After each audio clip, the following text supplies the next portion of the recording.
Hello, everybody. I'm Michael Cardone, and I'm chairman of the chapel. And on behalf of the chapel board and our 4 congregations, we want to welcome you. It's a very special night, and we're here to celebrate. We're here to celebrate you, our donors to our capital campaign who built our building, and those of you who donate to the annual appeal to keep the building thriving and our chapel thriving. Your visionary leadership and your vision for the chapel and your commitment to the community has made this one of the busiest venues on the Reef. We're open 12 hours a day, 7 days a week, and it's just busy. That's all I can tell you. We had 900 events here this year. There are Bible studies, there's all kinds of meetings and services. So look in your website and you'll see what's going on.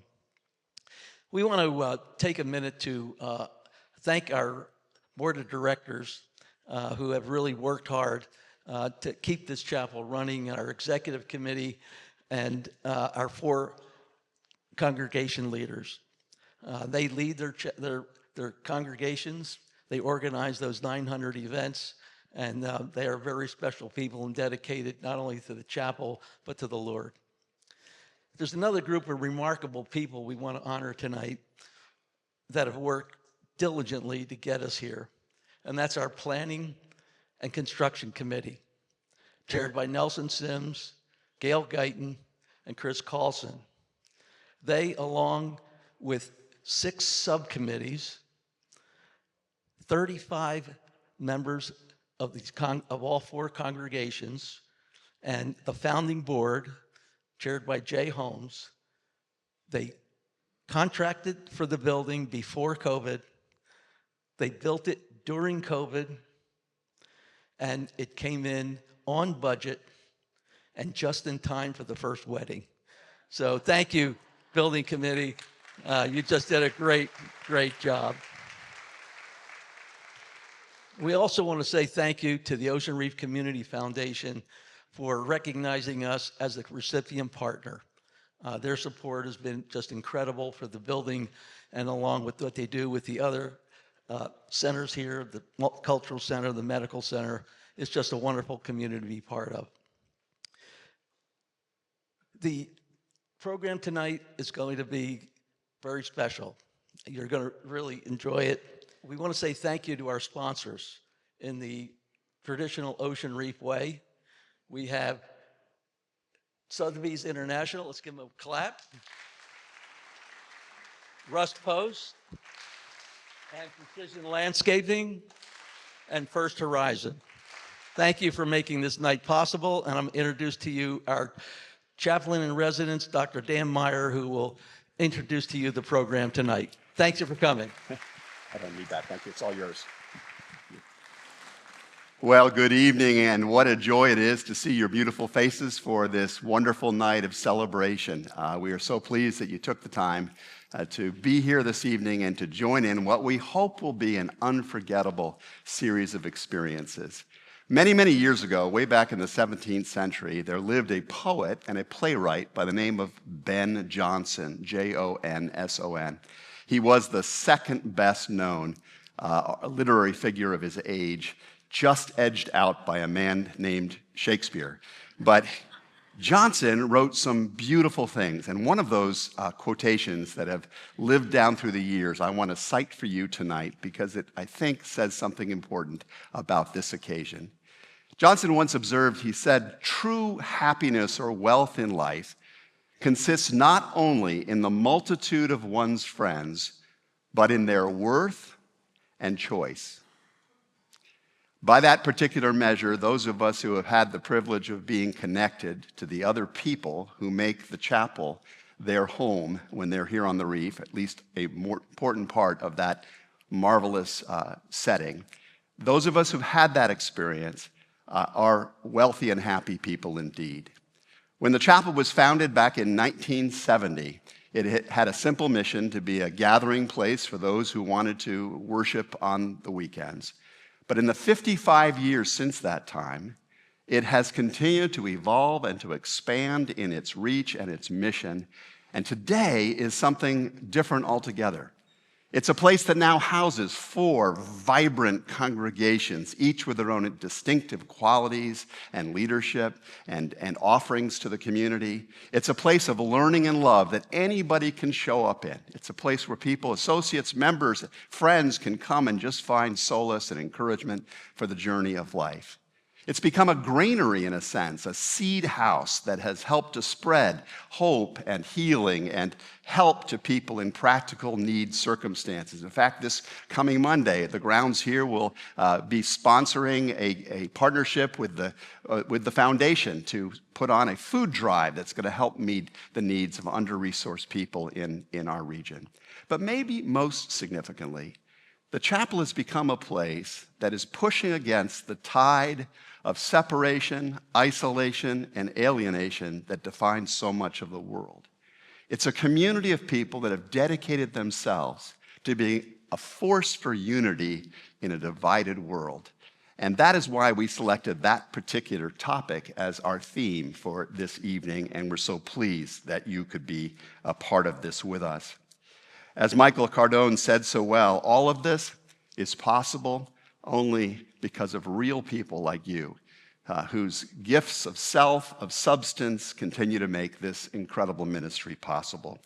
And so our goals for tonight are very simple ones, 4 in total. First, we just want to express our thanks for you. And that's not a lighthearted thought. We believe that you are the reason why we exist and can go on together. 2, we want to engage you in an historic moment, as we will have an opportunity tonight to hear about some unique artifacts related to the scriptures, the Bible, which forms the unifying post at the center of the chapel's life. We're going to hear from the Museum of the Bible leadership from Washington, D.C., as they present some unique artifacts that will be housed here in an ongoing way. And you'll have a chance later tonight to actually set your eyes on them.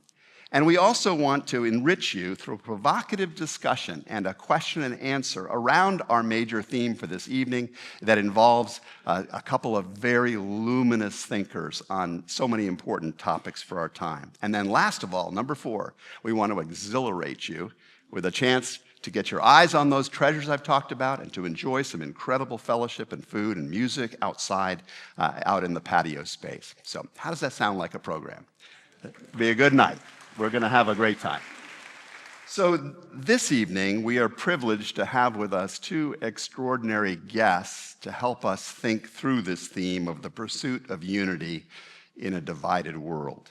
Dr. Michael Oren is a distinguished diplomat, scholar, writer, and politician with a life way too colorful and impactful for me to do justice to. Though we've given you a description of some interesting points about him in the program that you have today. Educated and subsequently a professor at some of the finest universities in the world, Dr. Oren's wise and winsome voice has been heard in so many different contexts of our culture.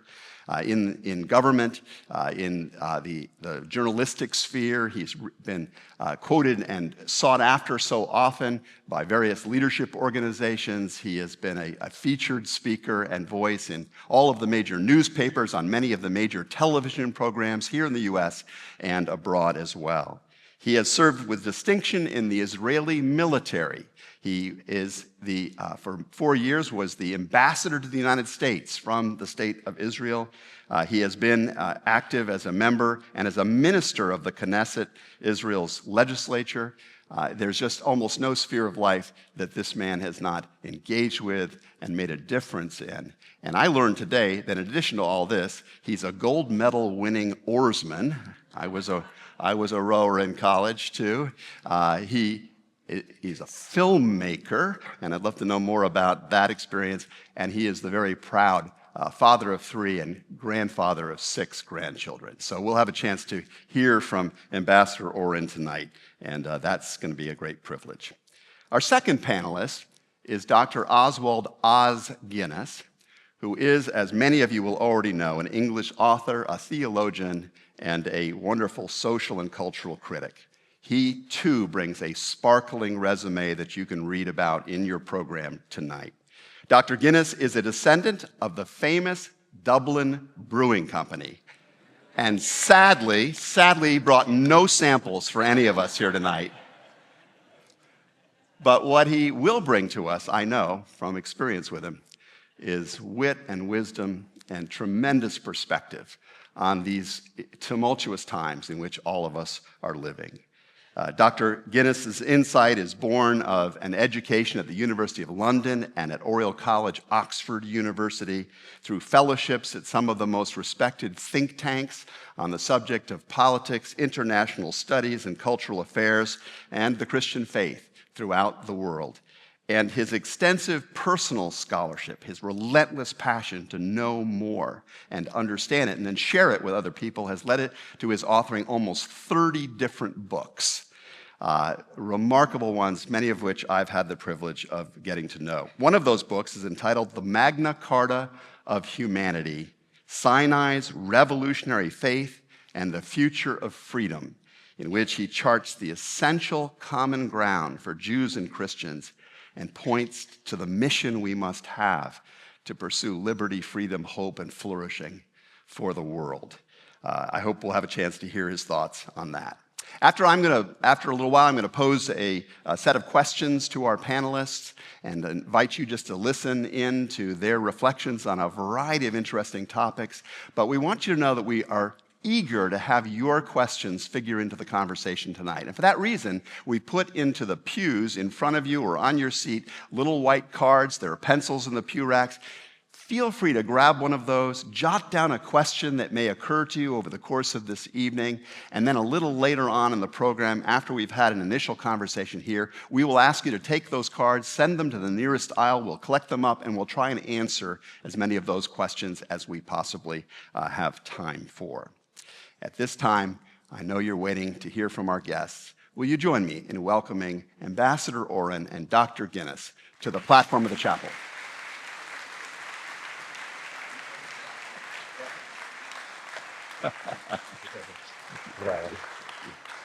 You're in the middle. There, I'm in the middle. The central. Well, gentlemen, we are so pleased to share this night with you. Thanks for traveling all the way to this remote part of the planet. And give us a little sense of where you've just come from and what it feels like to be here at Ocean Reef once more. I had the privilege of an extraordinary week with Peter Thiel discussing the Antichrist in Austria. I've just literally come from New York, though, with the Tikva Foundation discussing the bipolar anti-Semitism. Very serious weekend. Well, first of all, delightful to be back. Hello, everyone, again. You remind me I should never speak after a pastor. That's very daunting. And thank you for that glowing introduction. My friend, some of you may know the writer Yossi Klein Halevi, my best friend. He calls me the Forrest Gump of the Jewish people. So you're just saying too many things. So delightful to be back. Michael Weiss, my brother Gary Freeman, and my son, of course, Yoav. Thank you. I flew into Israel sometime this week. I don't quite remember when. Flew immediately to Phoenix. This year, I have the honor to be the ambassador for the Technion. For those of you who don't know, Technion is Israel's MIT. Technion is all in your life. You open up a computer, Technion made it. You send a text message, Technion made it. And in many areas, pharmaceuticals and medicines, everywhere is Technion. And I'm delighted to be able to do that. From there, if memory serves, he came back and went to a basketball game. The Nets played the Celtics last night. That's enough said. Yeah. But it was a very special evening because the owners of the Nets are very much involved with Israel, and they brought 3 recently freed hostages from the tunnels of Gaza. Wow. Together with about 20 wounded IDF soldiers who were there and were able to be with them and to enjoy the game with them and to dance with them and sing with them, and it was an extraordinary experience. And from then, that was this morning, and I flew here, so it's been quite a week. Well, both of you gentlemen have lived the range of life in a way that has given you no small amount of experience and understanding of the world that we're living in today. And I would say that in the conversations that I have with friends and family members and other associates, one of the most frequent themes I hear in the conversations is their observation that we're living in an unusually divided time. That it's very difficult to talk about important topics because people so quickly flash in anger, are triggered by certain catchphrases. And the observation so many people make is that it feels like unprecedented levels of polarization, division, and conflict. Some people say, I'm afraid of going to the Thanksgiving dinner table for what we may end up talking about and what may happen there in the conversation. So my question for you, just to get us going, is what is feeding this? And how do you look at the times we're living with? Can you respond to that? Yeah, I started last time. Okay. You know, historically, I'm an historian by training. And there's a school of thought, those of you who may be familiar with the Harvard professor, Steve Pinsker, who says these are actually the best of times. Humanity's never had it so good. And if you look at certainly previous centuries, the normal state of relations between states was a state of war. All states were in a state of war. Tribes were in a state of war. Native American tribes were naturally in a state of war.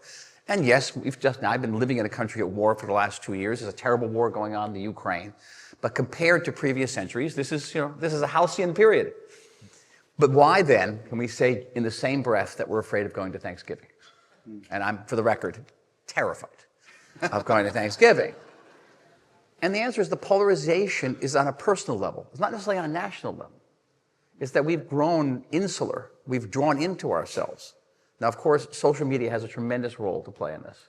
And we go on social media and we go into these bubbles that reinforce our feelings, our prejudice, our points of view, and shut out anybody else's points of view. And this has been endemic. And this is not just an endemic, I would say it's a pandemic of humanity. And it affects not just our relationships around the Thanksgiving table. It affects relationships between couples. We have a generation now, not necessarily represented in this room, but they don't have a social life. They don't go out. They don't talk to one another. And it's going to have a profound, profound impact on the future of our civilization, even on the most mundane level, which is demographic. People are not getting married. People are not having children. And why have children? Having a child is an affirmation of the meaning of life and what we have in common with one another. And if you don't have that, why bother to deal with these horrible kids, right, Yoav? God, I had to raise this child. It's such hard. We know it's not easy being a parent, but that's the only reason. And I just say, just parenthetically, and I'll stop here, and we'll go on to this later, there's a reason why the state of Israel, alone among the developed countries of the world, has a positive birth rate, and a very positive birth rate. All other developed countries in the world today have a negative birth rate. Thank you. I will be intrigued to follow up on that. Oz, how do you look at the times we're in right now? Well, I agree with the challenge you're putting. Everyone's aware of the polarization. I think people don't think deeply enough. And I would just mention two factors. One, we're at what historians call a civilizational moment. In other words, the civilization loses touch with its inspiration. And unless there's a replacement of it, there has to be either a renewal, replacement, or decline. And the West is the creation of the Christian faith rooted in Judaism, but they're rejected. And so you have this profound calling into question of the West. Now you look at America, I think the polarization is slightly different. The deepest one is an ideological one. Those who understand the Republic and freedom from the perspective of the American Revolution, largely rooted in the Torah. And those who understand America today with ideas that come down from the French Revolution. So we're as deeply divided as Lincoln says, house divided cannot stand. It can't be half slave, half free. America cannot be half 1776 and half 1789. And that's incredibly important. And some leader, like a Moses or a Lincoln, has to say, America, choose. The polarization is very real. You could add other ones. Those, to me, are the deepest. Inflection point that not many people paid much attention to, but I bet you did. Maybe 15, 17 years ago, the European Union was asked whether Christianity should be a source of European identity. Get this. And the EU turned it down. They threw out the window 2,000 years of Christendom. And what were they left with? Progress, modernity, right? Liberalism, these neologisms. But that was the same sort of thinking as Steven Pinker. In other words, enlightenment, optimism, and it's generally seen to have failed now. Because it's left, because these terms are empty. And you know, we are deracinated. We're cut off from the roots of our past. And what's left? And the answer is not very much.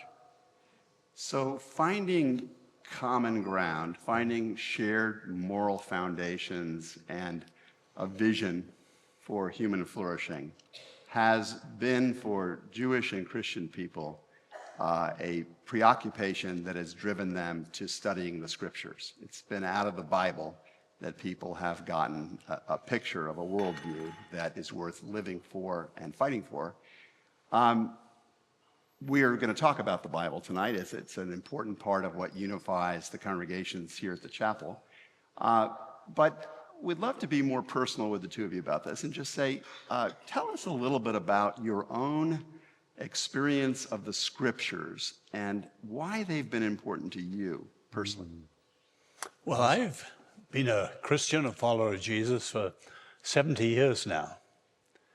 And I love reading the scriptures every day. And every time I read them, and I've read through them many, many times, there's always something new, striking, that challenges me deeply. But for me, at the present moment, the danger is people thinking of this just spiritual devotional. Because America's coming to its 250th. And many people don't realize the ways in which the American experiment is rooted in Judaism. Because in the Reformation, with the notion of back to the Bible, they started to look around. And the Christian Hebrews, so-called, pointed out that the biblical way of politics was not hierarchical. It wasn't monarchy and the other things. It was covenantal. And that notion is critical to America. And you could spell it out in 9 or 10 ways. People need to understand that. So the president talks, make America great again. And Joe Biden used to talk about restoring the soul of America. Neither of them said what the soul of America was or what made America in the first place. And it's actually ideas from the Bible. So I love the scriptures, both the Old Testament and the New. But it's also profoundly important for the nation this next year. And unless there's a returning, America has drifted from its roots. And unless there's a returning, the Republic is in trouble. If you had to identify for yourself, Dr. Guinness, one or two of the ideas you find in the Bible that you think are most needful of recovering or worth our studying, what kicks up for you? Well, the most obvious thing is Exodus, for example, is the master narrative of freedom. But it's also the beginning of a sustained critique of the abuse of power. The global menace today is power. Following Nietzsche, God is dead. We want to revalue all values. How does he describe the last words of Nietzsche? You want a name for my world? This is the will to power and nothing else besides. That's authoritarianism, totalitarianism. And there are many in the West now following Nietzsche, Machiavelli, that whatever it takes, pure power. The framers, separation of powers, many other things. The Bible teaches us the danger of power. And we've got to know what its limits in all sorts of ways. That's incredibly practical. Wow, love it, love it. How about your experience, Ambassador? We talked briefly ahead of time about a journey you've been on. Tell us about your encounter with the scriptures. So I was born Jewish, but I didn't know very much. My family wasn't very religious. I couldn't have told you what kosher food was. I couldn't have told you what the Talmud was, much less have read the Torah. When I was about 15, I woke up one morning and said, wow, I'm Jewish. I better figure out what that means. Went and found a rabbi who taught me. And I'm deeply indebted to him. Those of you know, we wear phylacteries in the morning to fill in. I still have the phylacteries that he gave me when I was 15. But it didn't stop there. I was on a spiritual journey. And down the street, Gary, remember the Baptist church on the corner of Pleasant Valley Way? No, that was different, a different church, Danny Hogan's father. That church actually became an Orthodox synagogue, the craziest thing. But on the corner where the bank is, PNC Bank is, there was a Baptist church. I went and knocked on the door there. Pastor Miller, who was tall and charismatic, and of course eloquent. I think you guys are all the same. I don't know what it is. You're like a mole. I don't know what it is. And what do they teach you in seminary, really? And I said to him, a thing called chutzpah. I said, Pastor, look, I really want to learn the New Testament. Can you teach me the New Testament without trying to proselytize me? And he was great. And for that whole year, we sat and studied in a Talmudic way, studied the New Testament. And I discovered something extraordinary in this book, that basically this is a Jewish book. And reading the New Testament as a Jew is a completely different experience. And to the degree that, you read the Lord's Prayer. Yeah. Our Father art in heaven, hallowed be thy name. You hear the Hebrew behind you. Avi b'shamayim, kadosh shimcha. It's a Hebrew prayer. Totally Hebrew prayer. Yeah. And that made me realize that, when we talk about a Judeo-Christian ethic, we talk about a common civilization. There it was, like staring at me at the page. And it later on became important in my life. I became an advisor to Yitzhak Rabin. My first political job was as advisor for church affairs in the state of Israel. And later as someone who remains very much involved in Jewish-Christian relations. And I'm proud to be a board member of a wonderful organization called Passages.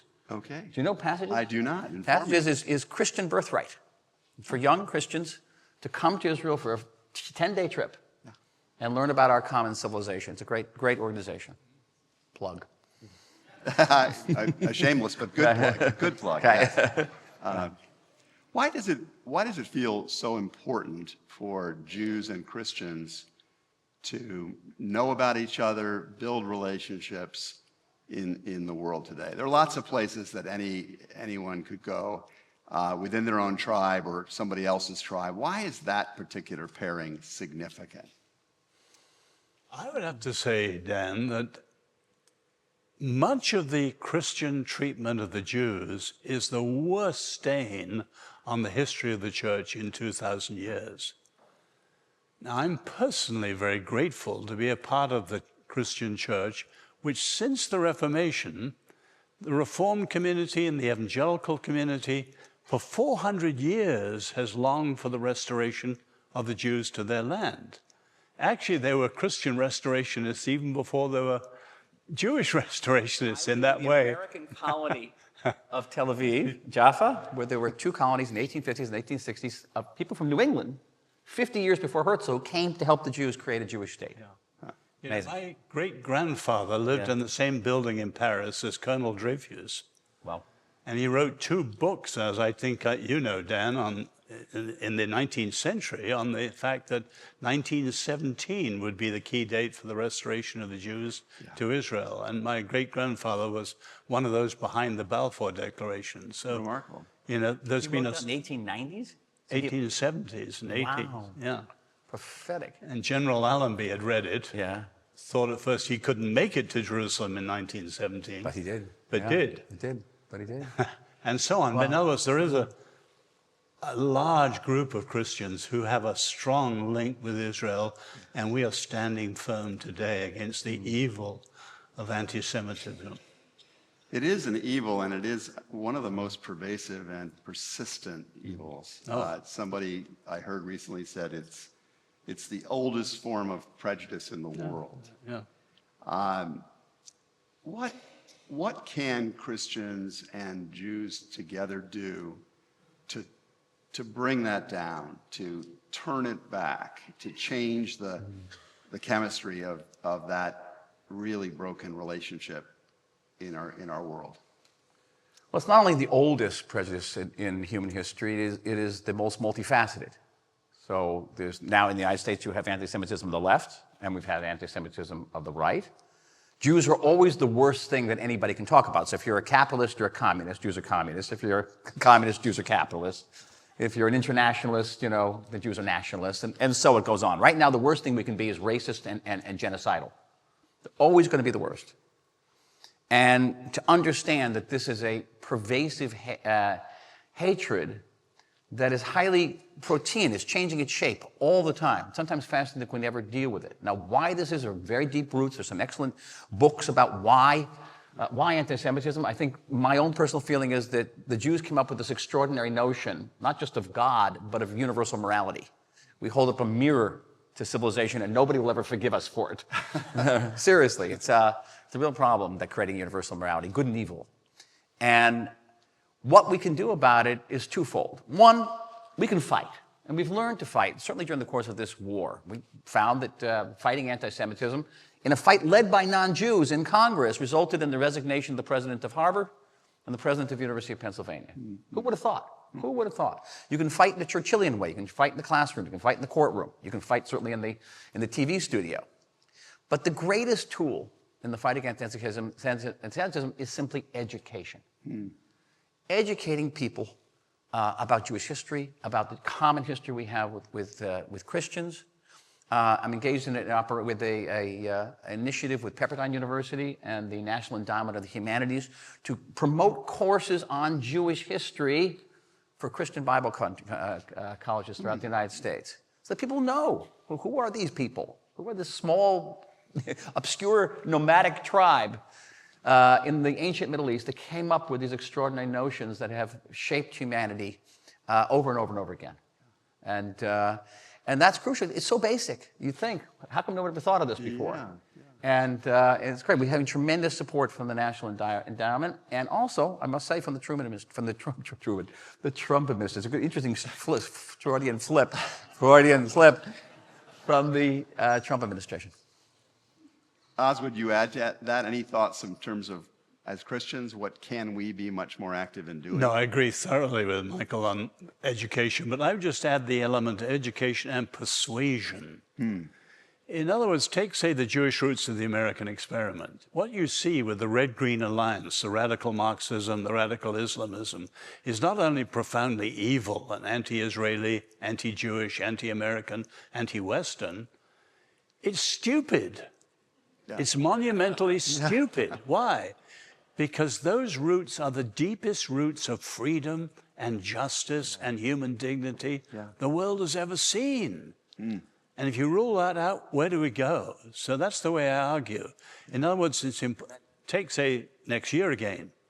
There's an initiative on the day of prayer next year, May the 7th, congressionally approved, to have a national rededication where there'll be Thanksgiving for all the greatness. There'll be confession, Lincoln style or Daniel style, for where America has not lived up to its standards, and then rededication. But people need to know what those first principles were, and the Tikva Foundation is taking the lead in producing a curriculum, not just for Jews, but for all the American citizens, schools, colleges, universities, churches. Also, that really, National Endowment, it's the same fund. The same thing. They're great. They're doing wonderful work. Bringing back those first. Hardly anyone knows about them. Right.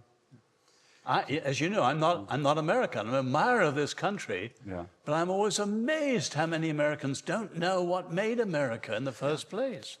That the Pilgrims knew Hebrew. They gave 1,000 Hebrew names to the East Coast, certainly. Yeah. All those Bethlehems and Zions. My favorite one is where Biden has his summer house, which is in Rehoboth Beach. I love that. I live near Rehoboth in Israel. But that Thanksgiving, right? The Pilgrims spoke Hebrew. And what did they eat on Thanksgiving? They ate turkey. The word for turkey in Hebrew is hodu, right? Which also means thanks. Oh, wow. There's a factoid to share. They knew that. They knew what they were doing. Winthrop was called the American Nehemiah, with his vision of what he was trying to do. John Adams says that the Hebrews have done more to civilize humanity than any other race on the earth. And in a funny way, you could say the Jews have invented many, many things, from a humble biro and Bic and things like pens right up to the atom bomb. But the greatest invention of the Jews is actually America, in a funny way. Wow. Did you realize the fundamental notion of the Constitution, and I know you'll agree with this, is that there is no freedom without law. Ordered True, and freedom. that's the message of Exodus. Yeah. The difference between going out of Egypt and Mount Sinai. Yeah. You get freedom, but you can't have complete freedom, because free freedom is, without laws is anarchy. And just having law is tyranny. Yep. And it's that balance which is hardwired by the founding fathers into the Constitution. Checks and balances. That's covenantalism, ordered freedom. Wow. There may be some follow-up questions about that, so be writing and what your questions are. We'll give you a chance to speak in just a minute.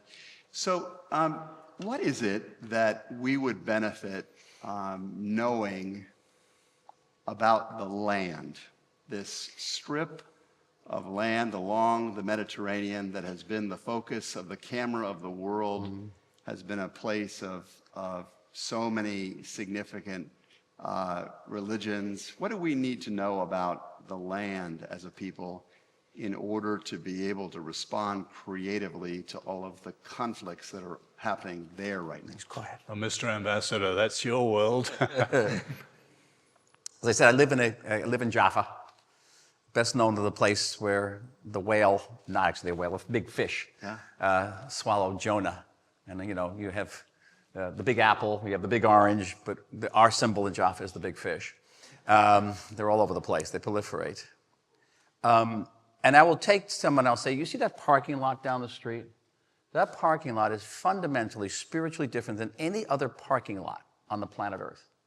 Because that parking lot is holy to half of humanity. Now, once you get into that mindset, we're dealing with a land that is holy to half of humanity.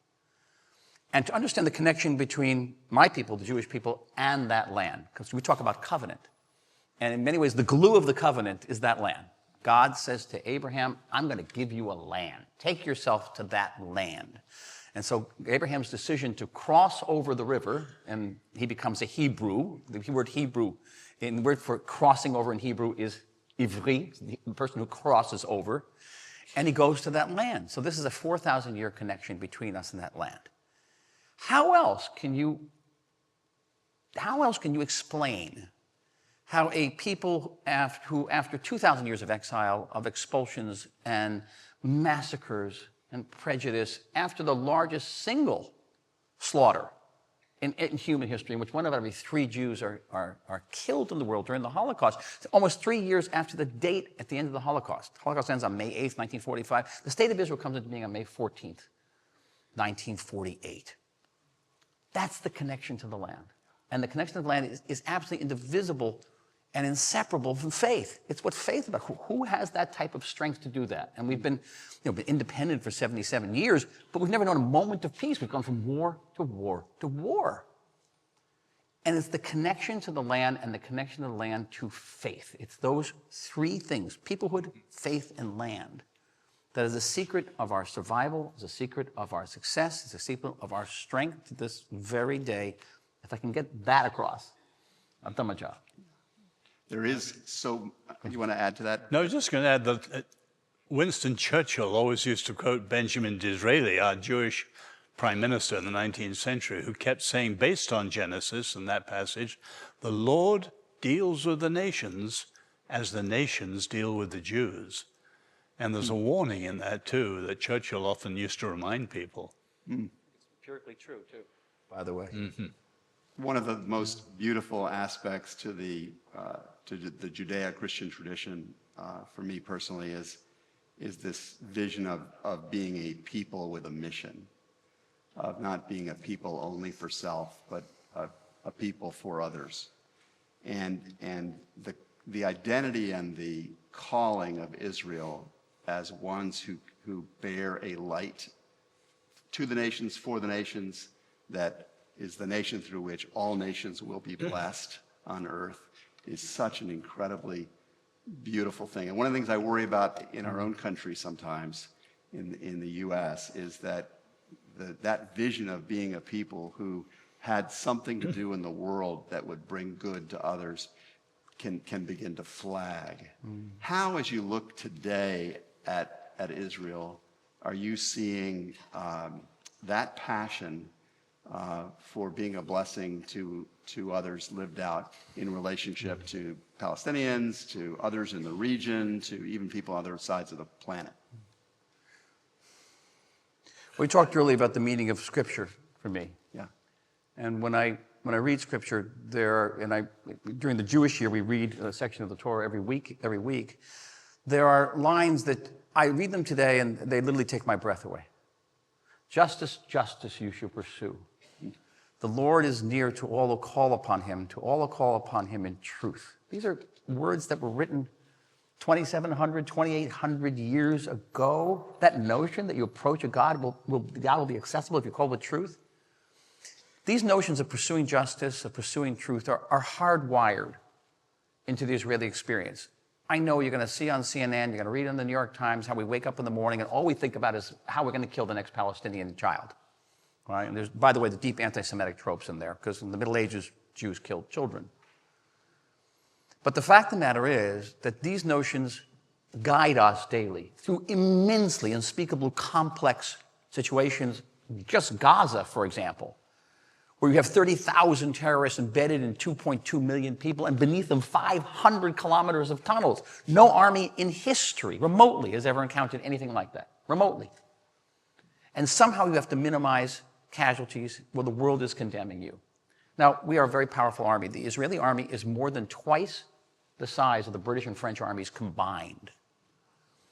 We lost 1,200 people, massacred on October 7th. 1,200 people, in American terms, would be 44,000 people. Can you imagine losing 44,000 people in 7 hours in this country, and what the United States would do to a neighboring enemy country that sought us destruction? You would flatten it. You would flatten it. We did not use our power to flatten Gaza. We did not. We went in there on foot and we fought house to house, and every house was an arsenal, a tunnel, a sniper's nest. And we had no choice sometimes to blow up these buildings, and we get condemned for that too. It's that faith. It's that connection. It's not because there are young Israelis who say, why do we bother taking these risks? They're accusing us of genocide. Well, let's just do it anyway. And the reason we don't do it is not because of the New York Times and CNN. The reason we do it is because who we are, because our faith, our Scripture, is telling us what we have to do. And it's painful. It's excruciating. They'll say there's 66,000 Palestinians we've killed, okay? But we know we've killed 25,000 terrorists, so deduct that from the 66. We know that thousands of Palestinians are killed by Palestinian rockets that fall short. 20% of the rockets fall short. And we know that of a population of 2.2 million over the course of 2 years, about 6,000 people die of natural causes. You deduct that, and you've got a 1-to-1 combatant to civilian casualty rate. Okay? Every Palestinian casualty is a tragedy. But no army in history has come close to that. The United States, when it fought in Iraq and Afghanistan, at very least it was 9 civilians killed for every combatant. At most it was 26 civilians killed for every combatant. So this is an army which is proving daily, at a great cost, by the way, this costs us lives, that we adhere to these principles that are in our Scripture. And I think in that there's a tremendous lesson for the entire world, and certainly for our friends in the West. Thank you. Well, thank you. Yeah. We are very eager to hear what's percolating for you in the pews, and so at this time I want to invite you, if you have jotted down a question, send it out to one of the aisles, preferably these 3 aisles, if you could, and our ushers will come forward and collect those, and we'll try and entertain some of those questions in the time we have remaining here. As that is happening, gentlemen, I'm just going to shamelessly ask you for counsel and ask that if you had to advise the chapel at Ocean Reef on some practices that could build a deeper connection across divisions, and doesn't have to just be Jewish and Christian, it can be any kind of division. What are some of the critical practices that you would commend for us to be trying to seek personally? Us? Could I broaden it, Dan? You may. Because Ocean Reef has incredible influence across the nation. Yeah. And I would say next year is a critical year for the Republic. The month before Lincoln issued the Proclamation of Emancipation, he wrote the famous letter to the Congress calling America the last best hope of Earth. And I think you could say, humanly speaking, God may have other ideas. Humanly speaking, next year is providential. It could be the last best chance for the last best hope. In the sense, the Republic has drifted enormously. You have forces now on the radical left which are gaslighting the whole American experiment. Unless there's a return to the fundamental first principles, the Republic is in deep trouble. And very few people are addressing it because very few people really understand the fundamental first principles, and certainly how they come from Judaism. So next year is a providential moment, and I hope the leadership in Ocean Reef, as it scatters out across the nation, will challenge people to reflect, to think deeply. There'll be fireworks and there'll be flyovers, and the president will doubtless make it a big, beautiful celebration. But if it's only that, you'll miss the moment.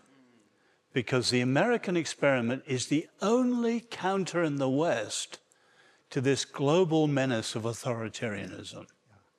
And unless you recapture what you were and need to be again, next year will be wasted. So that would be my challenge. Dr. Guinness's Magna Carta of Humanity book would be a terrific read for any of us. And well, actually, if you're interested, my new book came out a couple of weeks ago. even better. I've written 4 since then, Dan. Please do. It's called America Agonistes on America 250. Okay. And there's a chapter called The Gift of the Jews. And we need to understand what we owe to them. And we have Dr. Guinness returning to speak here at the chapel at the Protestant congregation service in March, I believe it is. It's coming. I think so, yeah. So we'll keep you posted. What kicks up for you, Ambassador, on that question? But we were talking before in the back, and I was mentioning this extraordinary book I just read called Against the Machine by Paul Kingsnorth. I strongly recommend. This was a transformative book for me. And he's a religious Christian. He's an Anglo-Irish gentleman who lives up in, he's a bit of a Luddite. But he talks about why the West has died. He actually makes a case that the West is dead, doesn't even know it's dead yet. And the West has died because it has lost the 4 Ps, right? It has lost place, peoplehood, prayer, and the past. We're cut off from our past. We're cut off from our faith. We're cut off from our peoplehood, a sense of peoplehood. We're cut off. So my recommendation, this is a humble one, is to come to the state of Israel. Because what you're going to find in the state of Israel is a people who defy Paul Kingsnorth's notion that technology has been responsible for the eradication of these 4 Ps. We are one of the world's leading technological superpowers. All right? We're a high-tech nation. And yet we have prayer. You should come to my community and see a rooted prayer community. You should see the peoplehood that we have, strong peoplehood. We are deeply connected to our past. Yeah. You should just come to my synagogue, and a little bit different than this place, but a lot of people are doing reserve duty, and they're up praying with rifles on their backs, people with 10 kids. And what you're going to see, I believe, is a solution to the malaise of the West, that it is possible to reconcile modernity with tradition, East and West, democracy with a country that is willing to defend itself. In this last war, 400,000 Israelis picked up a gun, left their homes, left their families to go out and fight, and they knew there was a chance they weren't coming back. We met these wounded soldiers last night. 70,000 wounded soldiers. 400,000 Israelis is the numerical equivalent of about 22 million Americans. That's 8 million Americans more than fought in all of World War II. There is an example of how a country that believes in itself, that prays, that's rooted in its place, and in its place in the land of Israel, can offer a solution to the great challenges facing the United States and the West. Dan, could I add one thing? You may. That's why we have you here. That book leaves people a little pessimistic. But I think Agonistes one. No, not mine. I'm a person of hope. Yes. And for a simple, Paul's book, It was despondent. Yeah. Oh, totally despondent. I think one of the great, if you look at all the books about the decline of the West, decline leads to fall, and certainly in the atheist secularist position, they're ironclad. Yes. The wonderful thing about the Bible, and you see it in your heritage, the pairing is not decline and fall, it's exile and return. Yeah. And if you have repentance, a turning point, the freedom to repent, the Lord says from Moses right through to Malachi, if you return to me, I will return to you and restore your fortunes. And You know, the great Catholic apologist G.K. Chesterton put it well in Christian terms. He said, 6 times the church has gone to the dogs, but in each case, it was the dog that died. In other words, restoration, That's Jews great. and Christians believe in renewal. So true. Wow. So true. One of the questions that came up was to Dr. Oz was to explain the difference between following the example of 1776 and the example of 1789. You want to unpack that for everybody? Well, there are all sorts of differences. You take the beginning. 1776 basically starts from the Bible. 1789 starts from the French Enlightenment, Rousseau and so on. They have fundamentally different views of humanity. So the biblical view is realistic. The Bible never airbrushes its leaders. So you have checks and balances. Why? To counter ambition and so on. You see it in Madison, coming from Witherspoon, coming from the Scottish Reformation. The French Revolution, utopian. And whenever you have a gap between reality and hopes, it's always filled with coercion and violence. And you go on down the line. Currently, the big difference is justice. The radical left fights injustice. To their credit, there is injustice. But what they do is set up a conflict of powers, and as the Roman put it, the only possible answer is the peace of despotism. The state takes over. There's no violence because you have absolute authoritarianism. That's the end of the radical left. Within the biblical framework, you have a prophetic address to the abuse of power, but you call for repentance and about turn and confession and forgiveness and reconciliation. And as Lincoln says, enemies can be made friends. Wow. Wow. Good stuff. Ambassador, this was, I think, to you, and although we welcome Dr. Guinness's reflections too, is a two-state solution realistic given Muslim intolerance of any state of Israel? No. How about that? Can I stop with that? Yeah. Listen, I have been involved in the peace process going back to Yitzhak Rabin in the early 90s. And I participated in the last round of negotiations with the Palestinians. I was an advisor on the Trump peace plan, the deal of the century. So I have a long experience with this. And there are 3 reasons why this Palestinian state is not going to happen. One is they don't want it. Someone's not getting the memo. The Palestinians hold the world record for people who have been offered a state but have turned it down in 1937, 1948, right? 2000, 2001, 2008. They don't just turn it down, they turn it down with mass violence that kills thousands of people. So someone's not getting the memo out there. Second reason is, if they even got a state, would it hold together? And there's not a shred of evidence that would indicate that they would actually hold together. The Palestinian national movement has fragmented over and over again. Even when Hamas was in Gaza, it began to fragment into different terrorist groups. The leadership in Judea and Samaria, we call the West Bank, Mahmoud Abbas is in the 19th year of his 4-year term. He's despised. He's divided by the Palestinians. He won't stand for re-election because he knows he's going to lose. Thoroughly corrupt. And the third reason is, well, October 7th. Anybody who thinks that a new Palestinian state is going to treat us any differently than the last Palestinian state, and that's what Gaza was. It was a Palestinian state. We withdrew from Gaza in 2005. Every last Jew got out of Gaza. We gave it to them as a state, and they turned it into a terrorist state that fired tens of thousands of rockets at us, and ultimately the largest massacres of Jews since the Holocaust. Today, according to polls, you're not going to believe this, Don, the majority of Palestinians still support Hamas, and the majority of Palestinians, even in Gaza, think October 7th was a great idea. You want to give them a state? So I live in Jaffa, I live in southern Tel Aviv. Through my rear view mirror, from my balcony, I see the Mediterranean, but from my rear windows, I see the Hebron Hills, where that state would be. You give them a state, my house is not going to be in rocket range. It's going to be in rifle range. It's going to be rifle range. So the answer is no. That doesn't mean we can't explore other alternatives. For example, I like the Swiss model, the cantonment model. You can expand autonomy in the West Bank. There's many things you can do. But the two-state solution is actually a tragedy for the Palestinians, because it's never going to happen.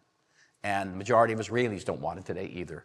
So let's open our minds and think about different ways we can move to make a situation which is highly, highly complex, more stable, and ultimately peaceful. I agree with you totally. Are you willing to say a little outline of what your desired approach would be? So I wrote an article once for the Wall Street Journal called The Two-State Reality.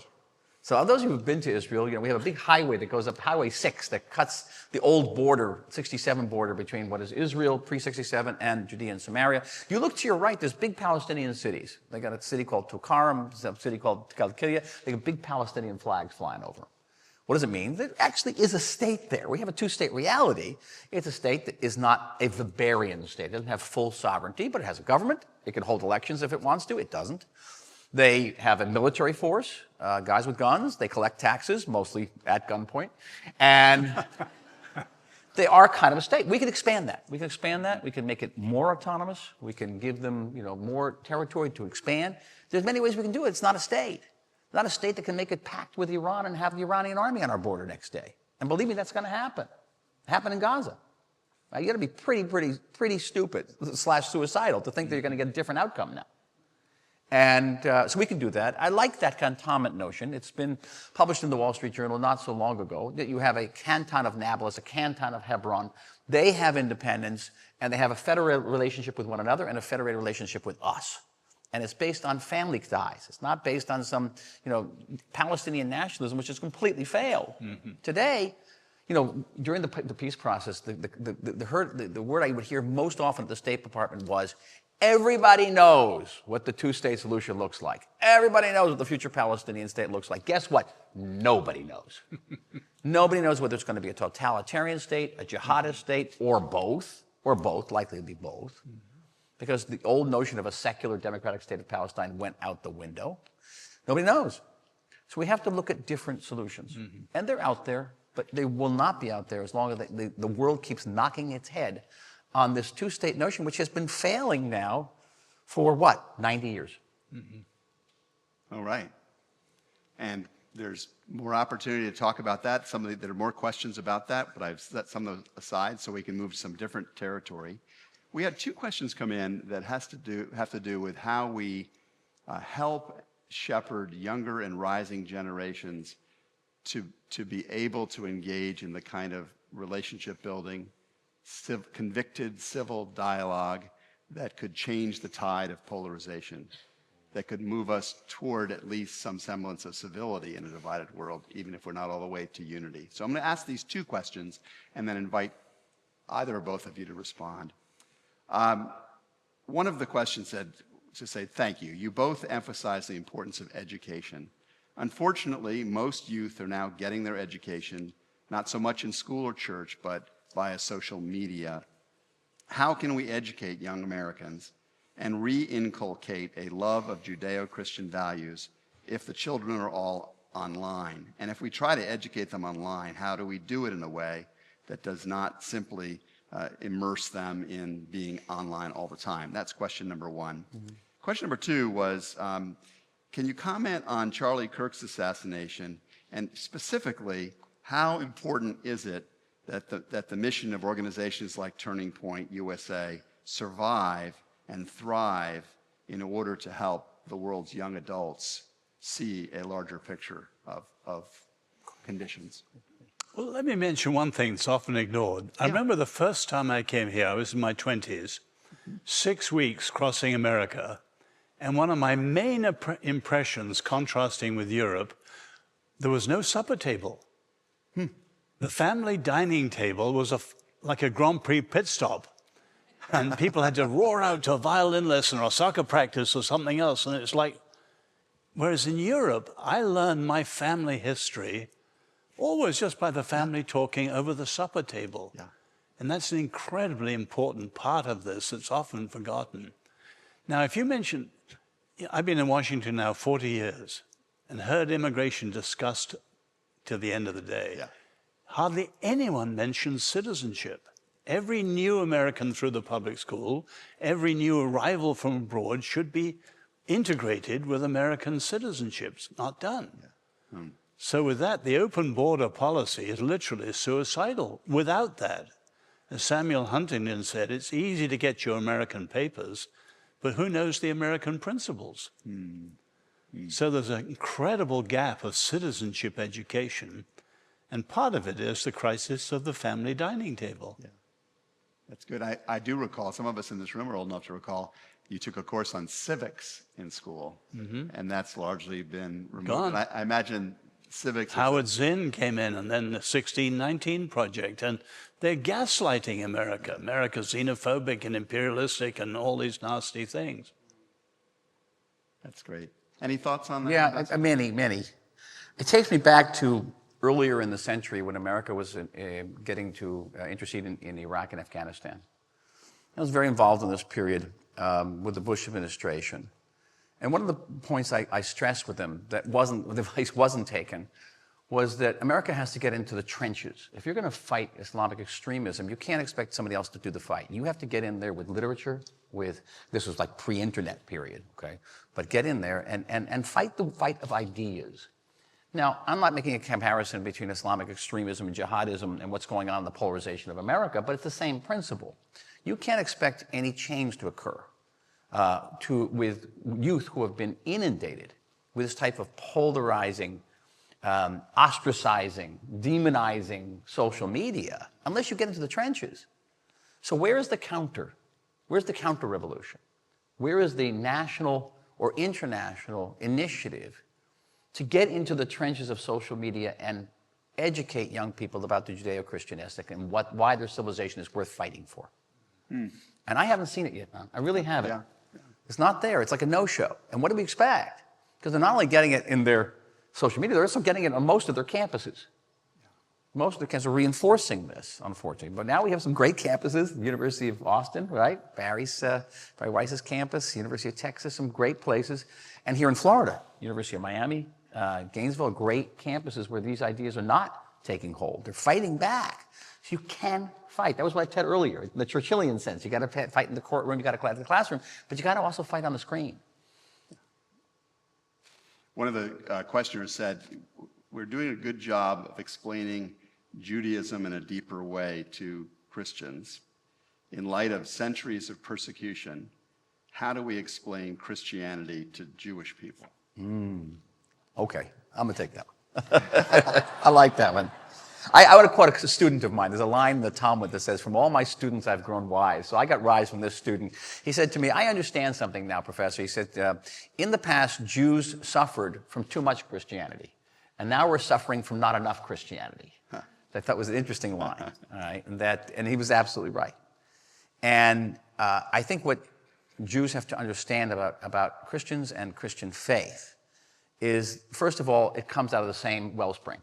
It's what I talked about my experience when I read the New Testament for the first time, and the impact it had on me. That I was reading a Jewish book that read just certain different conclusions about the way we should worship God. Okay, but we're still talking about the same values. As far as I know, there's not a value in the New Testament that doesn't appear in the Old Testament. What you call the Old Testament the Torah, and it is a civilization. It is a very unique and precious view of reality and how we're to do this. And to understand Jews, because the natural reaction, I was in Knesset for years. You're not going to believe this, but there is a mosque in the Knesset. There's a Knesset mosque. And about 6% of our population is Christian. And I said, well, why don't we have a Christmas tree in the Knesset? If you have a mosque, let's have a Christmas tree. And people look at me aghast. How can you say that? How can you do that? Because it has those type of associations, which are so visceral, very visceral associations. But we should definitely have a Christmas tree in the Knesset. I'll go on record saying that. Okay, I'm not running for office just now.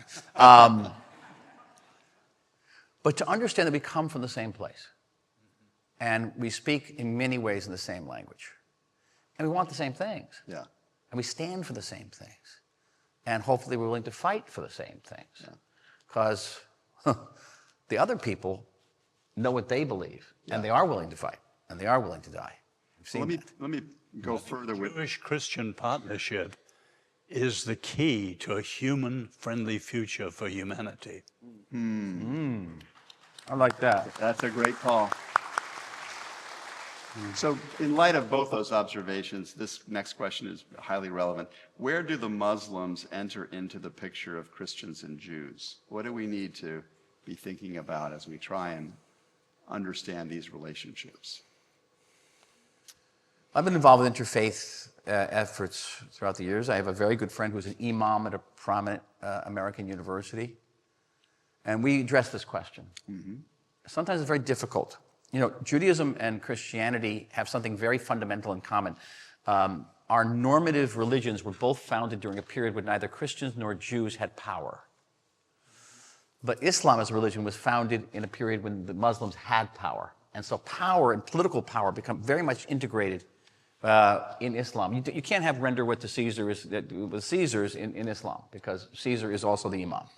And there's a big problem to get over that, because that's where jihadism comes from. That's where Islamism comes from.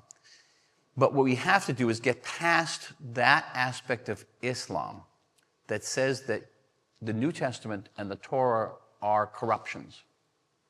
That's deeply ingrained in their theology. That they're kind of stories, but they're aberrations of the truth. And that we have to get past that. And my relationship with this imam, he has gotten past that. But that's what we have to strive for. And what can I say? It's not going to be easy. It's not going to be easy. It's not going to be easy in Europe, and it's not going to be easy in New York. Dr. Guinness, any thoughts on that? I got you. Slightly off your question, Dan, but I think the world issue is, will Islam modernize peacefully? And the key issue there is, will they accept religious freedom? Religious freedom of conscience for other people. And there's a huge difference. A very significant movement is Indonesia is the biggest Muslim nation in the world. They're non-Arab. The leaders in Indonesia now accept religious freedom for others. And they are actually sending missionaries to Europe to try and persuade their people against the jihadism. The problem is countries like Iran and other countries in the Arab world which don't accept freedom of conscience. Freedom of conscience is the issue. That makes possible a civil public square. Without that, you'll have endless conflict. Yeah. The Saudis are now redesigning their curriculum too, to provide for interfaith and tolerance. It can be done. I think there is a genuine fear in so many parts of the world that strong political mobilization, gaining offices for Muslim office holders will lead the other direction, will lead to a suppression of religious freedoms in parts of every nation. Obviously, there's been a lot of anxiety about this in Europe, but even in places like Detroit here in the United States, what do we do about that? If there's an assertive strategy to gain that kind of a dominant political foothold with an end in mind to impose a different kind of understanding of law and freedom, what do we do about that? Fight. Yeah. Fight. Listen, in Europe, you have these large populations that are not assimilating. They're not interested in being French. Not interested in being Dutch. I have a landlord who lives in Sweden, Malmo, Sweden, and he's a dentist. And his people come to me, he says, they don't speak Swedish, they only speak Arabic. And I say, why don't you learn Swedish? He says, no, someday you're going to learn Arabic. So hold on. And, that is what's occurring around Europe. Yeah. And, there are European movements now to wake up and fight back. And we will see. The civilization battle hangs in the balance. But I want to go back to what we talked earlier about having prayer and place and past and peoplehood. Europe's ability to win this battle against people who have the 4 Ps will be very difficult.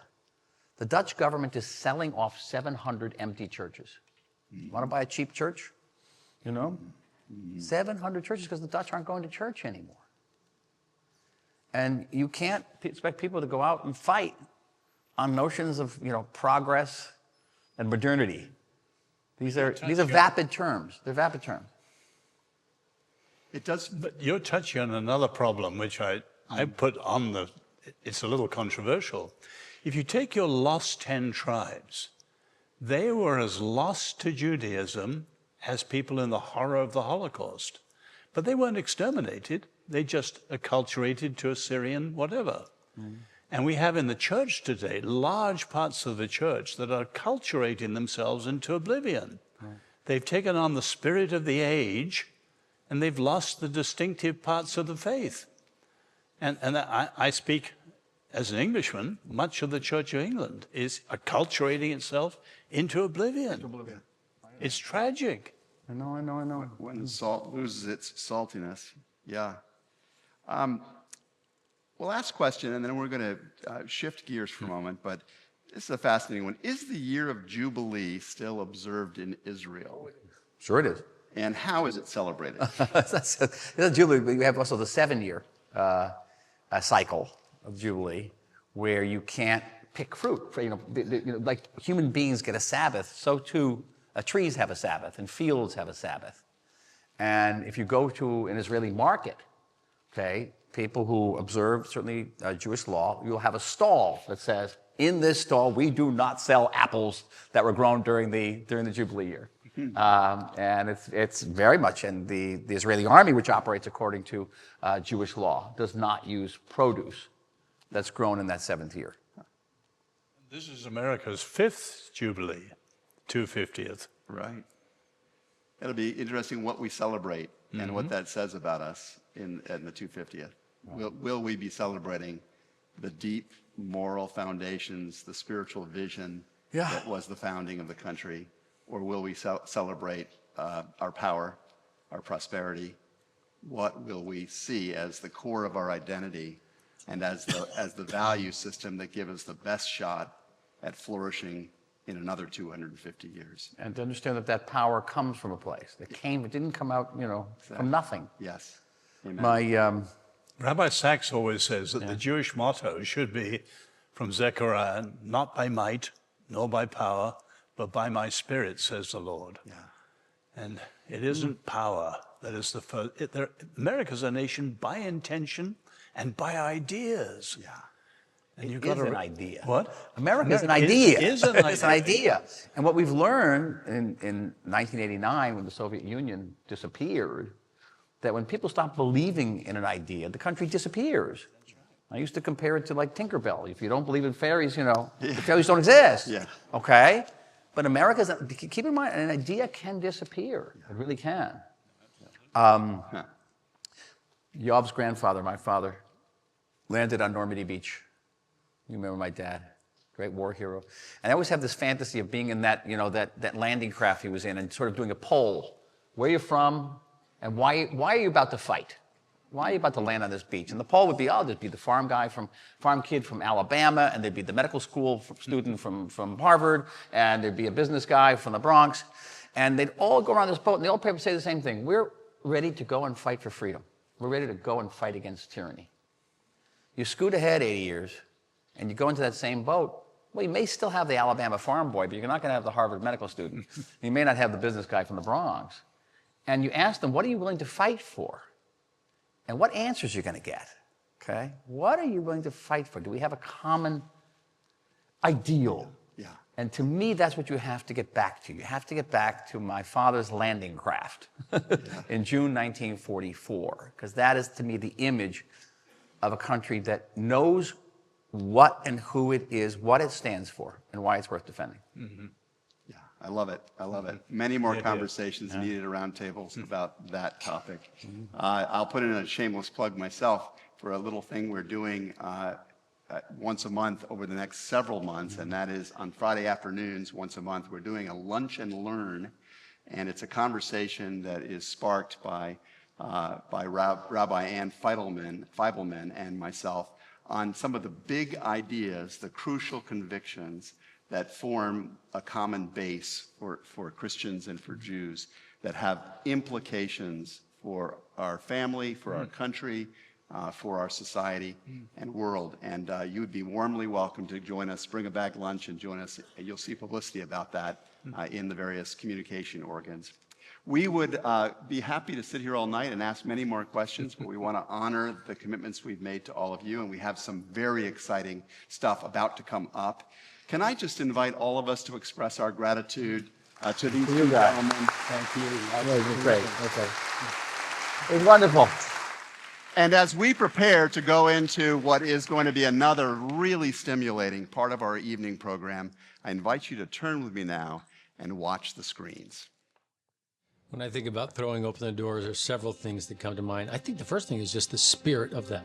It's not open the doors, it's this idea of throwing them open. There's something about an energy, almost an avalanche of energy that is so welcoming that it can't just be, hello, glad you're here. We exist to invite all people to engage with the transformative power of the Bible. We do a really good job of presenting the Bible from all these different lenses, from a historical lens, from an impact lens, from a story lens, and so it meets the needs and the desires of people who want to see the Bible from all these different aspects. It's funny because we just completed a culture survey recently, and it was the #1 thing that our internal staff pointed to is how welcoming they felt, which we hope we're conveying to everybody who walks in the door. Anybody who embraces the Bible, there's a place for them here.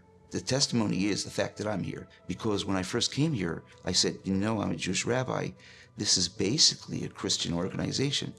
And they said, we want you to be an Orthodox Jewish rabbi without apology.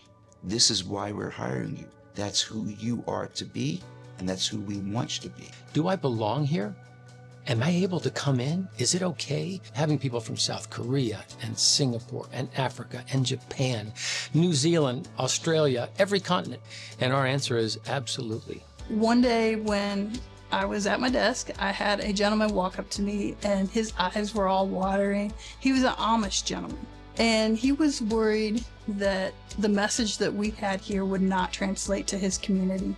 He was so moved, and he said that what I saw here today is exactly what we teach. It's the same Bible we teach and show. And he said, and I learned so much about it. One of the greatest things about this museum is the technology that we have here. Because what it says is, don't think of the Bible as being an ancient relic of the past. It's really remarkable the way the museum can take someone back on a journey over 2,000 years ago, but then instantly say, my goodness, you're in a contemporary moment, and there is no gap.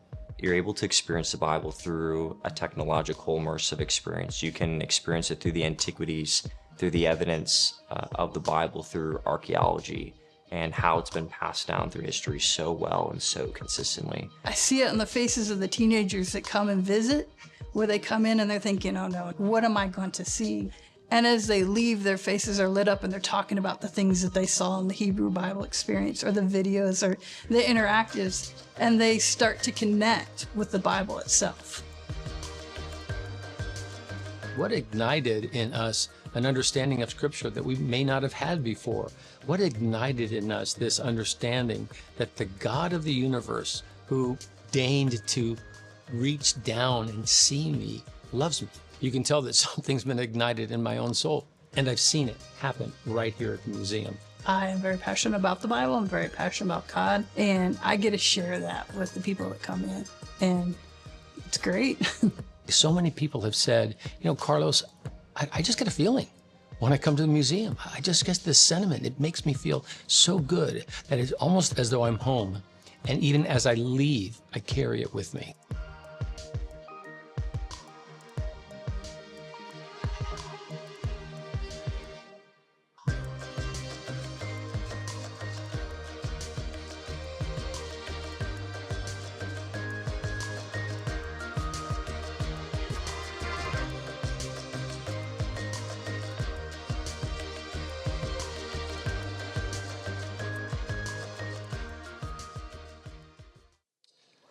For those of you who don't know me, my name is Michael Weiss. I'm the vice chairman of our beautiful Ocean Reef Chapel and Fellowship Center. What do you think of the program so far? What do you think of the speakers? What do you think about the beautiful room and the beautiful settings? Has the chapel ever looked prettier than this? It's just amazing. And just think of me as your commentator. This is just the halftime show because we have lots more for you tonight. So it's my pleasure to introduce you to two very distinguished gentlemen, Dr. Aaron Ross and Dr. Anthony Schmidt. Aaron is the Chief Operating Officer of the Museum of the Bible, and Anthony runs the collections. The chief curator oversees the architectural preservation and the entire collections of priceless, rare artifacts.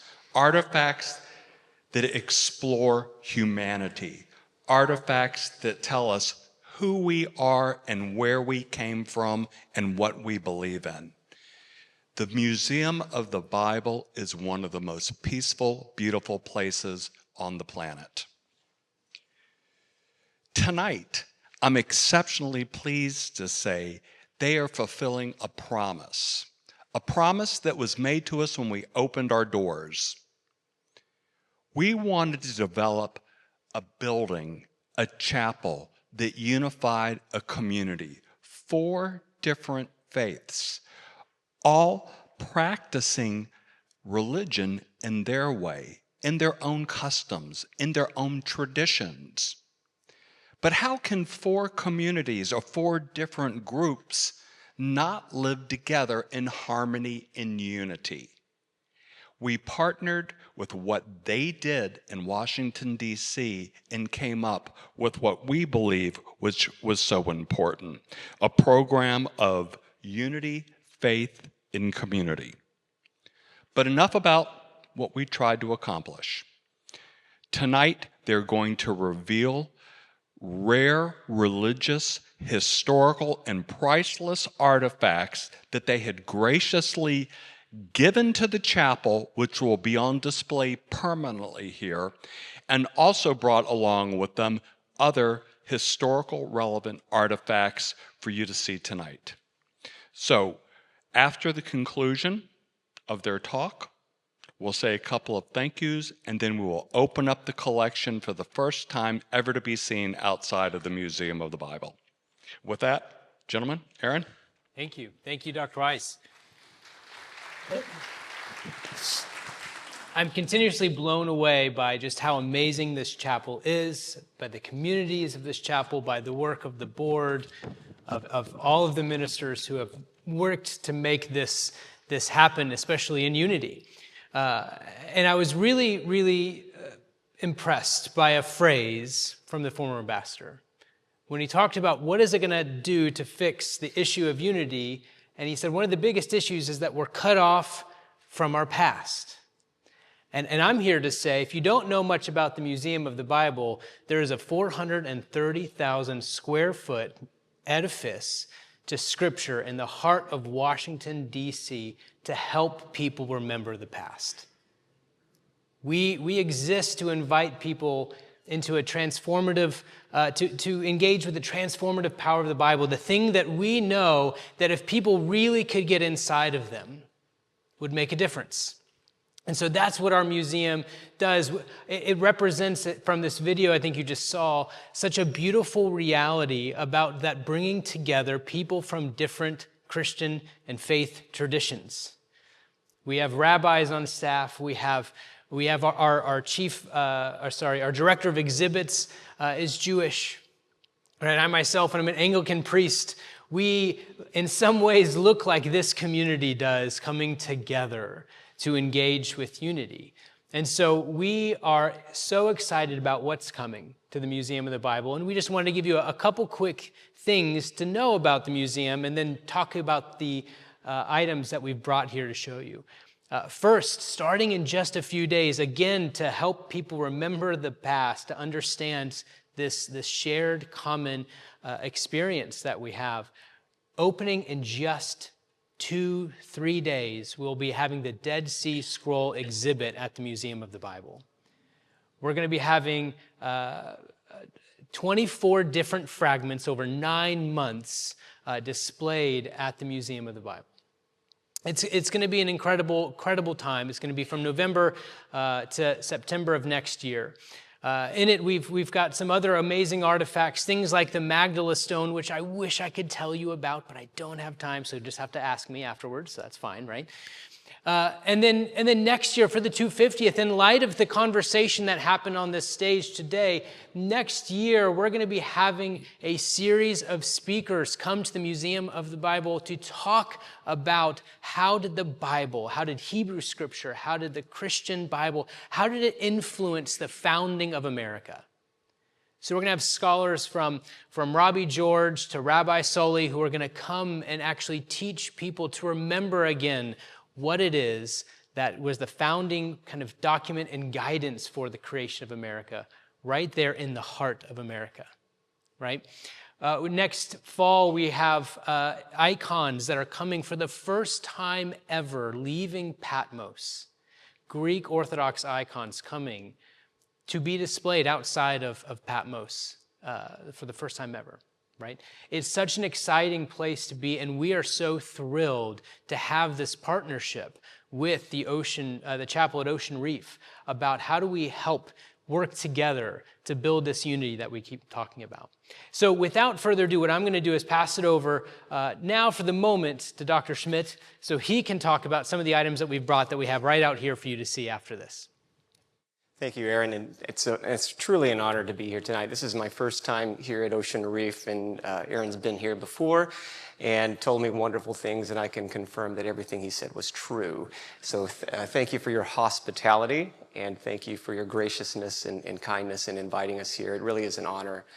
And we're really proud of this partnership that's growing with Ocean Reef, and we hope to see it grow and deepen in the coming years. So again, thank you, Michael, for having us. Start with the Dead Sea Scrolls. Can we go ahead and put some of the artifacts we brought up tonight? Next year is going to be very busy. Next year is going to be very busy, and we're going to kick things off actually this week with the opening of our Dead Sea Scrolls exhibition. As Aaron said, we are hosting 24 authentic Dead Sea Scroll fragments here at the museum. And what's interesting about these is that the Dead Sea Scrolls almost never leave Israel. These are so precious. They were discovered in the cave system around the area of Qumran and in 1947 and in the following years. And they shed a tremendous light on the transmission of the Bible, but also Jewish life in the Second Temple period. And this is going to overlap some with even the life of Jesus. And since their discovery, they've been instrumental for scholars, both Jewish and Christian, to understand better the history of the text and to produce even more accurate and better translations. And so, speaking of a shared history between Jews and Christians, the Dead Sea Scrolls and its discovery was just a tremendous moment. So we're honored to have them, and this is brought to the museum in partnership with the Israel Antiquities Authority, the governing body over all the artifacts that are found in Israel, and that relationship's just really blossomed since our opening. We're proud of that as well. So the object we brought tonight in the lower right corner, this is a facsimile that was created using the same methods and same materials as the Dead Sea Scrolls. So we can't travel with a scroll, but we brought the closest thing that you can have to a real authentic fragment here. And this is actually a fragment of Ecclesiastes. This is only 2 fragments in the thousands of fragments found in and around Qumran were Ecclesiastes, only 2, which is interesting. But the rest of the objects are going to speak to another important initiative that we have going on. Of course, as we heard our speakers mention tonight, this country has a big birthday coming up next year, 1776. The signing of the Declaration of Independence will celebrate the 250th year of that next year. We're not alone in this, right? There's so many organizations across the United States and even across the Atlantic that will be commemorating and celebrating this moment. So what does the Museum of the Bible have to offer, right? What does the Museum of the Bible have to offer? But in some ways, what we're going to talk about in that exhibition is the fact that the American Revolution probably would have happened without the Bible, but it would have looked a lot different. The Bible was so ingrained and embedded in colonial life that it was inseparable. It was, of course, a religious text. Thousands of sermons were were preached throughout the colonies on any given Sunday, and thousands more pamphlets were published that these preachers would publish. They would publish their sermons, and they widely circulated throughout the 13 colonies. But it's also a civic text. So it became part of the vernacular in the colonies, right? The ideas, the themes, the symbols, the language of the Bible was a unifying force within the colonies, across these disparate 13 colonies. And so we're telling the story about that. How did it become a unifying force? And some of the metaphors that we heard mentioned tonight, the stories, so the Exodus story was extremely popular in the Revolutionary period. Same with the story of King David, his whole life, but specifically, David and Goliath, episodes like that you read in the Bible. So applying those stories to the situation in America, the British colonies at that time, really gave meaning to the conflict and helped motivate people and encourage people during a really, dark time. But it was also a political text. So, wide studies that have been done on political pamphlets, for example, that were published in the period. Who wants to guess what the most widely cited text in all the political pamphlets that were published in the colonial period? It's Deuteronomy, right? That was actually more than Montesquieu and some of these other Enlightenment thinkers. Twice as often, as frequently as John Locke. So that says quite a bit about how pervasive the Bible had become in the British colonies and what it would, the role it would play after the Revolution. Even founders that were pretty skeptical of organized religion in the Bible, such as Thomas Jefferson, knew the value that the Bible had as a civic text, as a unifying text. There's a great fear after the Revolution that the system that they created, this new republic, this American experiment, would fail. It would fail. That people would succumb to these baser desires. They would turn back to fighting and there'd be rivals between the colonies and political factions. And it was a deep fear that the United States wouldn't be able to hold itself together. It was such a large territory and it was expanding. So what could be a unifying factor in the United States without an established church, without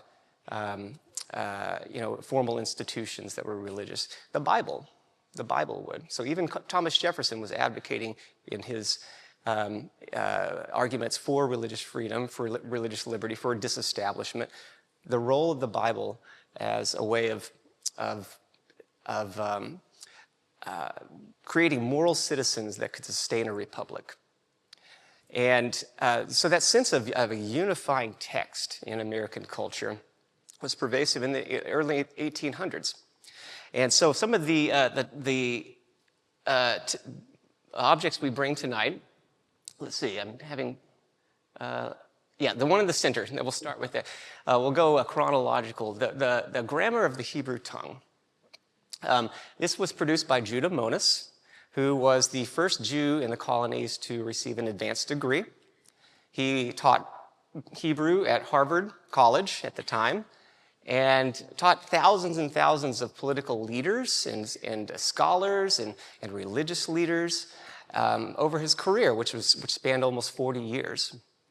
And this copy is particularly interesting because, as you'll see in the display that we have set up in the neighboring room, that it's signed by a man named John Hancock. Now, John Hancock, not the famous John Hancock with the large signature, but his grandfather is likely his grandfather that owned this book as a student. And it just shows the way that the Bible was even embedded within the educational systems in the colonial era, and the influence that it would have on the leaders that it would produce, these systems would produce. The one on the lower left is John Brown's Self-Interpreting Bible. So this was published in 1791, and it's coming on this wave of Bible publications after the Revolution. And this one's particularly unique because Bibles of this size, and well, actually most Bibles in this period were published using a method called the subscription method. So they wouldn't publish an entire Bible all at once. You would subscribe and you would pay certain monthly dues and you would receive quires of the text as they were produced by the publisher. It was a way of offsetting costs and sharing risk. for these publishers.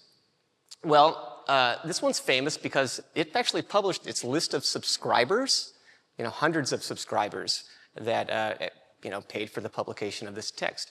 The first one that they list is a guy named George Washington.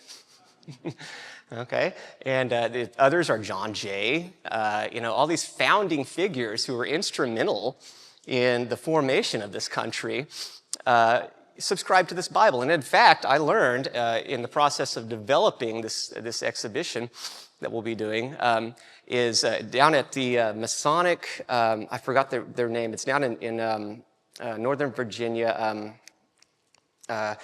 It's the Masonic Memorial dedicated to George Washington. Anyway, they have a lot of material and texts that are from George Washington's life, including the family Bible.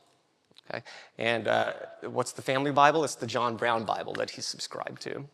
So it has all the notes and some of the family lineage and genealogy in there. So it's a wonderful piece to bring. And what's unique about this one is it has this wonderful illustration near the title page. This is called a frontispiece. And you can't see it here, but if you come and look at the Bible, when you come see the display, you'll notice three figures. Okay, one is seated, wearing a Native American headdress. That's the personification of America. And there are two other figures, Greek-looking women that are, one is the personification of liberty, and one is the personification of peace. And it's peace that's handing America, who's seated there, a Bible. So peace and liberty are presenting America with a Bible. So again, going back to what I mentioned a little bit earlier of the importance of the Bible in the minds of colonists, of many colonists, for the success of the nation. But that's not all. We have to the 19th century, we have a Tekim Sopherim, which is a model Torah text that scribes would use to copy the Torah and to check their work for its accuracy. Now, the exact time period of this is roughly the 19th century. There's not a lot of identification marks on these types of texts because they're so holy. So we do know, though, from a few signatures that you find within the text, that this was owned by a man named Jacob Sarna, who is the grandfather of the wonderful scholar and advisor to the museum, Jonathan Sarna at Brandeis University. And we actually had been working with Jonathan for quite some time, but we did not know that his ancestors owned this text until we started doing some provenance research on it. It's pretty remarkable. But again, it goes to the shared history between Jews and Christians, because this is unique in the sense that it's handwritten. Most of the model texts in the 19th century actually were printed. So this is unique in itself. But the production of the Bible in the 19th century was widespread, and the industry included both Jews and Christians who were making groundbreaking contributions. And then finally, we have the Revised Standard Version. This was a landmark text that was published in 1952. And this was published by the National Council of Churches. And what's unique about this, they brought together, it's the National Council of Churches, but this is an ecumenical group. Okay, and in the translation committee included people from a wide swath of religious backgrounds, including Jews, Anglicans, Baptists, and a number of other traditions. And they came together to update and produce a text that was more widely readable and hopefully more available for average people. And by the 1990, it had sold over 55 million copies. 55 million copies is quite remarkable. And it would be revised again and again, and it'd be influential in a number of other translations published in the 1990s. So we're absolutely thrilled to show you these objects. And Aaron, you want to add anything else? Yeah, two really wonderful announcements that we want to give. And it's been floated already, so we'll start first with this. The objects that you see at the top, the Tikkun Sopherim and the Revised Standard Version, those are donations from the Museum of the Bible to Ocean Reef. And so, yeah, it's if we tell you why these two texts, when we first started the idea of how do we build our connection still with Ocean Reef, how do we strengthen the partnership, We were thinking about what makes this chapel special and the way that you are so interfaith and the way that you bring these different groups together. And these two texts really kind of speak to that engagement of bringing these communities together, right? So we have our Hebrew text, but also this text of the New Revised Standard Version, this first edition that has the Apocrypha in it. For our Catholic brothers and sisters, it has a text that is widely recognized amongst these Christian groups. And so we're so excited that there's a case that we have brought with us as well to, we didn't bring it with us. These gentlemen actually put it together. I can't believe they did that. It's really hard work. But we have it here so it can be permanently here with you, these two objects. We're excited for these two things. We're excited to continue to build the unity between our two places and the wonderful work that God is doing amongst all of us. So thank you. So with that, I want to thank Aaron. I want to thank Anthony. We are a very grateful community for everything that the MOB has done for us, and we look forward to working with you in the future for many years to come. I want to thank Ambassador Oren and Dr. Oz. Incredible presentation, important talk on subject matter pertinent to all of our lives and everyone in this polarized world. I would also be remiss if I didn't thank the incredible team that devotes itself countless hours serving the chapel community. To our staff, Julia, Jessica, Annalise, Kimberly, Bill, and now Joy, thank you not only for tonight, but for everything you do for the community here. I know Alex Tonarelli is somewhere here in the audience. Alex, I want to thank you and the Ocean Reef Club for all your support. We couldn't have a better partner than working with you. And when there's a problem, you've never let us down. And I know for a fact, the next time I have to make a phone call, you'll not let me down either. But really, I need to thank each and every one of you. You guys are why we do this. You guys are our friends, your family. You've devoted countless hours to the chapel. You've devoted yourselves to a mission of unity, of value, and of faith. We cannot thank you enough for making this community what it is today. The chapel has become the spiritual heart of Ocean Reef, and it is just a phenomenal place to be. And with that, we thank you very much. Enjoy the rest of your evening.